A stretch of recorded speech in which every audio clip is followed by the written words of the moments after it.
बच्चों, आज हम मौर्य राजवंश के इतिहास को समझेंगे। मौर्य राजवंश प्राचीन भारत का एक शक्तिशाली राजवंश था। इसका साम्राज्य मगध राज के पूर्व में गंगा नदी से शुरू हुआ, जहां आज बिहार और बंगाल है। इसकी राजधानी पाटलिपुत्र थी, जिसे वर्तमान में आप पटना के नाम से जानते हो। इस वंश की स्थापना का श्रेय चंद्रगुप्त मौर्य और उनके मंत्री कौटिल्य को जाता है। कौटिल्य को आप चाणक्य के नाम से भी जानते हैं। इस राजवंश ने लगभग 137 वर्ष तक भारत पर राज्य किया और संस्थापक शासक के रूप में चंद्रगुप्त मौर्य ने धनानंद को पराजित कर 322 ईसा पूर्व से 298 ईसा पूर्व तक शासन कर राज्य का विस्तार किया और बाद में अपना शासन अपने पुत्र बिंदुसार को दे दिया। बिंदुसार को दुश्मनों का संहार करने वाला का उपाधि भी दी गई थी।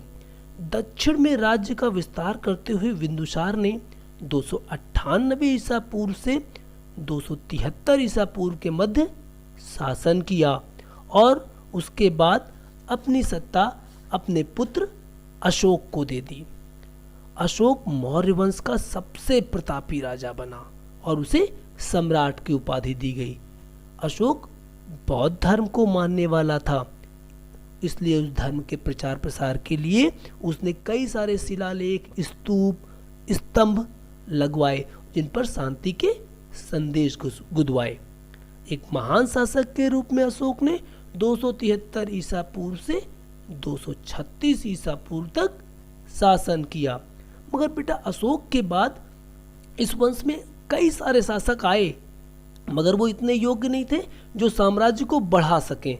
तो धीरे धीरे क्या हुआ, इस वंश का पतन होता गया और अंतिम शासक के रूप में बृहद्रथ ने 185 ईसा पूर्व तक इसका शासन चलाया। तो इस पूरे प्रकरण को अगर आप एक चार्ट के रूप में समझना चाहें, इस पूरे वंश को, तो आप इस तरीके से समझ सकते हैं कि संस्थापक के रूप में चंद्रगुप्त मौर्य था, जिसने 322 ईसा पूर्व से 298 ईसा पूर्व तक शासन किया। उसके बाद उसके पुत्र बिंदुसार ने 298 ईसा पूर्व से 273 ईसा पूर्व तक शासन किया और बिंदुसार के पुत्र कौन थे? सम्राट अशोक।